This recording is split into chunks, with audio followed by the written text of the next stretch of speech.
कि हम आवेश के बारे में अध्ययन कर चुके हैं। आवेश कितने प्रकार के होते हैं? 2 प्रकार के, धन आवेश और ऋण आवेश। अब यहाँ पर हम आवेश के बारे में जब अध्ययन कर चुके हैं तो अब आज अध्ययन करते हैं वैद्युत धारा। किसका अध्ययन करते हैं? वैद्युत धारा। तो यहाँ ध्यान दीजिए, वैद्युत धारा, धारा शब्द से ही पता है किसी चीज़ की धारा, जैसे जल की धारा, जल बहता है ना तो उसको क्या कहा जाता है? जल की धारा। ठीक उसी प्रकार यहाँ पर वैद्युत धारा की बात करते हैं। इसका मतलब आवेश प्रवाह की दर, आवेश की प्रवाह, किसकी प्रवाह? आवेश की प्रवाह की दर को हम आप क्या कहते हैं? वैद्युत धारा कहते हैं। आवेश प्रवाह की दर को क्या कहा जाता है? वैद्युत धारा कहा जाता है। वैद्युत धारा कहा जाता है, कहा जाता है। Flow of charge, flow of charge या rate, the change of rate of charge is known as electric current. The rate of flow of electric charge, the rate of flow of electric charge, electric charge is known as electric current, is known as electric current। उसको हम आप क्या कहते हैं? वैद्युत धारा कहते हैं। क्योंकि 10th लेवल में आप पढ़ रहे हो तो यहाँ पर बहुत डीपली नहीं जाना है। इंटर में होगा तो बहुत डीपली हम जाते हैं इस पर। आवेश के बारे में आप चूँकि जानते हैं, इसका मतलब ये होता है इलेक्ट्रिक करंट किसके ऊपर डिपेंड करता है? इलेक्ट्रिक चार्ज के ऊपर डिपेंड करता है। किसके ऊपर डिपेंड करता है? Electric charge. वैद्युत धारा जो होती है वैद्युत आवेश के ऊपर डिपेंड करता है। ये ध्यान दीजिए, यहाँ दर निकाला जा रहा है तो अगर यहाँ सूत्र निकालें तो वैद्युत धारा बराबर हम कह सकते हैं क्या होगा? वैद्युत धारा बराबर आपका हो जाएगा Q by T. Q by T, Q क्या है यहाँ पर? आवेश की मात्रा, आवेश बटा समय, आवेश बटा समय। धारा को हम किससे प्रदर्शित करते हैं? आई से। आई इक्वल हो जाएगा क्यू बाई टी। ये आपका क्या बन गया? सूत्र बन गया। वैद्युत धारा बराबर हो जाएगा I equal Q by T. अगर मात्रक की बात करें तो क्या बनेगा? आवेश की मात्रक क्या होता है? कूलाम। क्या होता है? कूलाम। कूलाम कौन है? एक आपके वैज्ञानिक हैं। और टाइम का मात्रक क्या होगा? सेकेंड। इसका मतलब कूलाम प्रति सेकेंड, कूलाम प्रति सेकेंड क्या बन जाएगा? इसका मात्रक बन जाएगा। अब यहाँ ध्यान दीजिए, थोड़ा सा और डीपली हम बात कर लीजिए। ठोस, ठोस चालक, ठोस चालक, सॉलिड चालक जो होते हैं उसमें करंट का जो प्रवाह होता है किसके द्वारा होता है? इलेक्ट्रॉन के द्वारा होता है। ध्यान दीजिए, ठोस चालक में धारा का प्रवाह, धारा का प्रवाह किसके द्वारा होता है? मुक्त इलेक्ट्रॉन द्वारा, मुक्त इलेक्ट्रॉन द्वारा होता है, द्वारा होता है।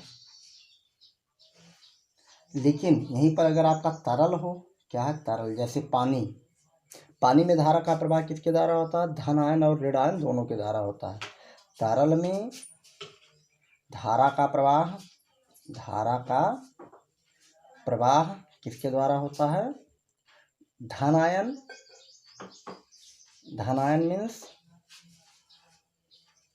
पॉजिटिव चार्ज और negative charge, positive charge and negative charge,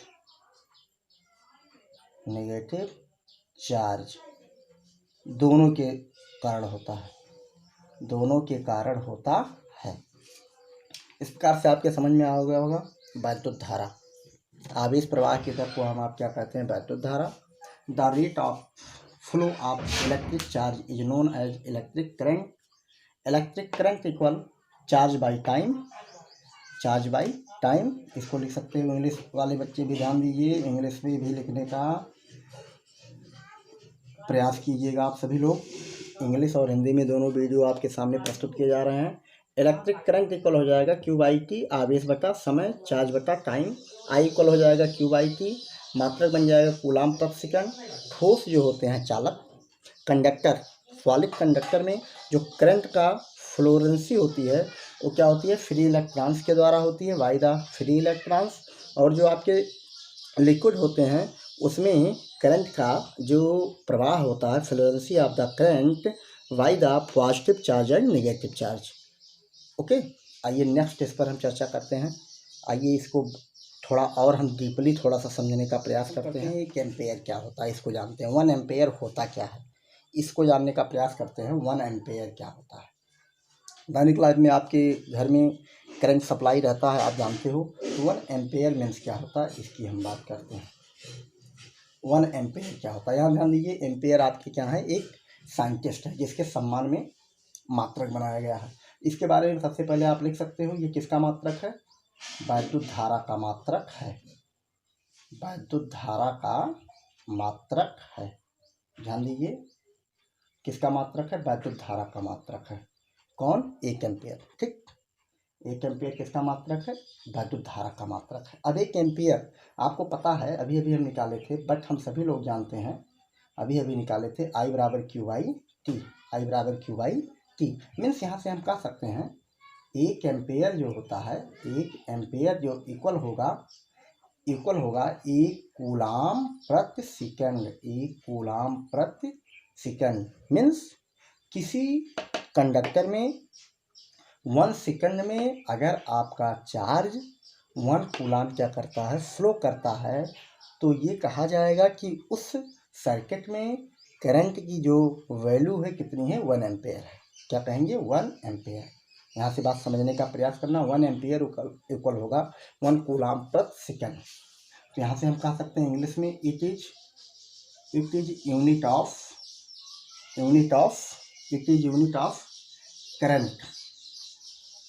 current. और यहाँ से इंग्लिश में कह सकते हो 1 एम्पेयर इक्वल हो जाएगा आपका 1 एम्पेयर इक्वल हो जाएगा 1 coulomb upon 1 second. 1 second means इसको कह सकते हो, इसको आप कह सकते हो if 1 coulomb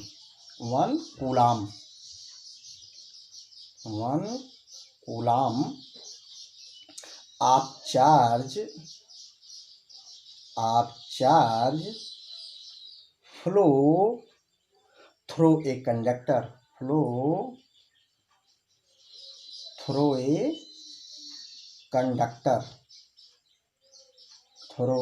conductor in 1 second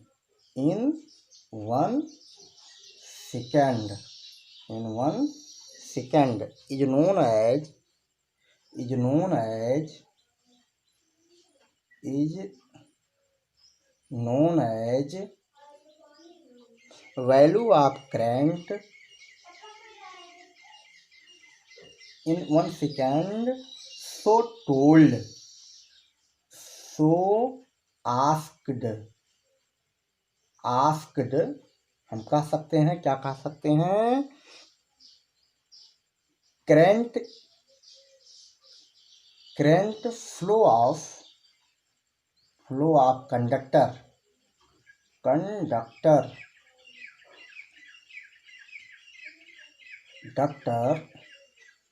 is 1 ampere. क्या कह सकते हो आप, यदि आपका 1 कूलाम चार्ज किसमें, फ्लो थ्रू ए कंडक्टर, किसी कंडक्टर में 1 कूलाम का चार्ज यदि आपका 1 सेकंड में क्या होता है, पास आउट होता है या फ्लो करता है, तो हम कह सकते हैं कि current flow of the conductor is 1 ampere. इसको हम क्या कह सकते हैं, 1 एम्पेयर।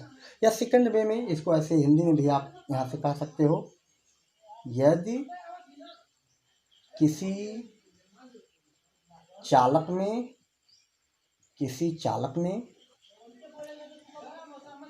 1 सेकंड में प्रवाहित आवेश, 1 सेकंड में प्रवाहित आवेश की मात्रा यदि यदि किसी चालक में 1 सेकंड में प्रवाहित आवेश की मात्रा यदि 1 कूलाम हो, 1 कूलाम हो तो प्रवाहित धारा या वैद्युत धारा 1 एम्पीयर के क्या होगा, 1 एम्पीयर के क्या होगा, बराबर होगा। 1 एम्पीयर के क्या होगा, बराबर होगा। आइए इसको जानते हैं कि आपके जो कंडक्टर होते हैं 1 एम्पीयर में कितने इलेक्ट्रॉन्स एक सिरे से प्रवेश करते हैं, दूसरे सिरे पर क्या होते हैं, पास आउट होते हैं। उसके पर चर्चा करते हैं। क्या जानते हैं, I इक्वल होता है आपका Q/T। ये अभी हम फार्मूला निकाले हैं। तो Q इक्वल क्या हो जाएगा, चार्ज बराबर क्या हो जाएगा, I इंटू T हो जाएगा। ठीक, और Q मीन्स होता क्या है, ये सोचिए। वास्तव में चार्ज जो है नंबर ऑफ इलेक्ट्रॉन्स की वैल्यू होती है, नंबर ऑफ इलेक्ट्रॉन्स की वैल्यू। जैसा कि आपको पता है, अगर हम एटम में थॉट करें तो एटम के जो न्यूक्लियस होते हैं, केंद्र जिसे कहिए, ये देखिए नाभिक में कौन कौन से लोग होते हैं, कौन कौन से, प्रोटॉन और न्यूट्रॉन, और बाहर कौन होता है, इलेक्ट्रॉन। तो ये बताइए, इसमें इलेक्ट्रॉन फ्लो कर सकता है या प्रोटॉन, किसको आप आसानी से फ्लो करा सकते हो, आप सोच कर बताओ। हाँ, जैसे आप कहीं सीट पर 3-4 लोग बैठे हो, एक देखिए सीट है, यहाँ देखिए ये सीट है, इस पर 3-3 लोग बैठे हुए हैं। कितने लोग बैठे हैं, 3 लोग बैठे हैं। ठीक, अगर हमें इनको निकालना हो, इनको क्या करना हो, आउट करना हो, तो हमको क्या करना होगा, हमें क्या करना होगा, अधिक फोर्स लगाना होगा कि नहीं होगा। लेकिन किनारे वाले को जो अगर यहाँ पर है, इसको क्या कर सकते हैं, आसानी से हम निकाल सकते हैं। इसका मतलब ये होता है कि जो आपके आवेश जो होते हैं, यही इलेक्ट्रॉन और प्रोटॉन तो हैं। इलेक्ट्रॉन आपका ऋण आवेश है और प्रोटॉन क्या है, धन आवेश। तो हम किस आवेश को आसानी से क्या कर सकते हैं, गति करा सकते हैं। देखिए, इस आवेश को हम आसानी से गति करा सकते हैं जो आउटर ऑर्बिट में क्या कर रहा है, विलांग कर रहा है। क्यों, इसको थोड़ा सा एनर्जी दे दीजिए, थोड़ा सा, या इसको बल लगा दीजिए या घर्षण कर दीजिए, तो आसानी से क्या करेगा, ये निकल जाएगा और क्या करेगा, मोशन करने लगेगा। बात समझ में आया, ये आसानी से हम क्या कर सकते हैं, इसको हटा सकते हैं। इसका मतलब अगर Q की बात किया जाए तो 1 इलेक्ट्रॉन, 2 इलेक्ट्रॉन, 3 इलेक्ट्रॉन, 4 इलेक्ट्रॉन, इसका मतलब number of electrons. Q means हो जाएगा नंबर ऑफ इलेक्ट्रॉन। बात समझिएगा, 1 इलेक्ट्रॉन, 2 इलेक्ट्रॉन, 3 इलेक्ट्रॉन, जितने इलेक्ट्रॉन्स के नंबर बढ़ेंगे उतने Q की मात्रा क्या होगी, बढ़ेगी। तो N इक्वल NE हो जाएगा, Q इक्वल क्या हो जाएगा, NE। Q इक्वल हो जाएगा NE। N जो है नंबर है और E क्या है, इलेक्ट्रॉन पर चार्ज है। इक्वल हो जाएगा I की, इक्वल हो जाएगा I की। तो N बराबर क्या होगा, N हमें निकालना है, I/T अपान E। ठीक, यहाँ से हम वैल्यू प्लेस कर देते हैं। I यहाँ से ध्यान दीजिए, 1 एम्पेयर में हमें निकालना है, तो I इक्वल क्या हो जाएगा, 1 एम्पेयर, और T इक्वल क्या हो जाएगा आपका 1 सेकेंड। और E की वैल्यू कितनी होती है, इलेक्ट्रॉन पर चार्ज की वैल्यू कितनी होती है, गोल्डी मौर्य, सोच कर बताइए। श्रेया पांडे, श्रेया दुबे, कितना होता है E पर वैल्यू, कितना होता है, 1.6 इंटू 10⁻⁻19 क्या, कूलाम। ठीक, इतना बात समझ में आ गया। और ये इलेक्ट्रॉन पर जो चार्ज होता है क्या होता है, ऋणात्मक होता है। तो यहाँ से सब वैल्यू हम क्या करते हैं, इसमें प्लेस कर देते हैं। तो N इक्वल हो जाएगा I की वैल्यू कितना रखेंगे, 1 एम्पेयर, कितना ampere, 1 ampere, 1 into time 1 second upon E की वैल्यू कितना प्लेस करेंगे, 1.6 इंटू 10⁻⁻19। इसको क्या करेंगे, हल करेंगे तो रिजल्ट देगा 6.25 गुणे 10⁻18 क्या, इलेक्ट्रॉन। N मीन्स क्या है, नंबर, किसका संख्या, इलेक्ट्रॉन की संख्या। इसका मतलब N बराबर आपका आ गया 6.25 इंटू 10⁻18 इलेक्ट्रॉन्स। मीन्स 1 एम्पियर को हम इस प्रकार से भी कह सकते हैं कि आपके किसी भी परिपथ में एक सिरे से कितने इलेक्ट्रॉन, 6.25 गुणे 10⁻18 इलेक्ट्रॉन प्रवेश करें और इतने इलेक्ट्रॉन क्या हों, 1 सेकंड में क्या हो जाए, आउट हो जाए। तो हम कह सकते हैं कि आपके द्वारा प्रवाहित करंट कितना है, 1 एम्पेयर है। या ऐसे भी कह सकते हो 1 कूलाम में, कितने कूलाम में, 1 कूलाम में जो आपके नंबर ऑफ इलेक्ट्रॉन्स होते हैं कितने होते हैं, 1 कूलाम में नंबर ऑफ इलेक्ट्रॉन्स कितने होते हैं, 6.25 × 10⁻18 इलेक्ट्रॉन्स होते हैं। The number of electrons in 1 coulomb अगर हम मेजरमेंट करें तो कितना आएगा, इसी प्रकार कह सकते हैं 10 number of electrons in 1 coulomb 1 coulomb equal 6.25 × 10⁻10 electrons. बात समझ में आ गया। यहाँ से हम कह सकते हैं एक कूलाम में इलेक्ट्रॉनों की जो संख्या होती है कितनी होती है, 6.25 × 10⁻18 इलेक्ट्रॉन्स की क्या होता है, इक्विवेलेंट होता है। It is fundamental. यहाँ ध्यान दीजिए, ये कूलाम्स को हमने क्या किया, यहाँ पर कितने समूह, 6.25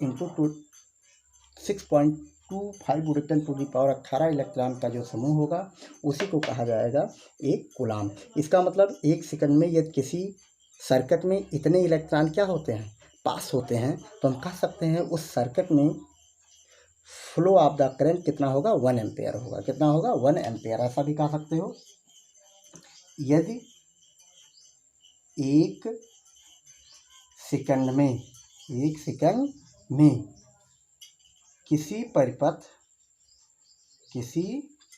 में 6.25 × 10⁻18 इलेक्ट्रॉन क्या होते हैं, प्रवाहित होते हैं। तो परिपथ में धारा का मान कितना होगा, 1 एम्पियर होगा, 1 एम्पियर होगा। ठीक, बात समझ में आ गया। अच्छा, धन्यवाद।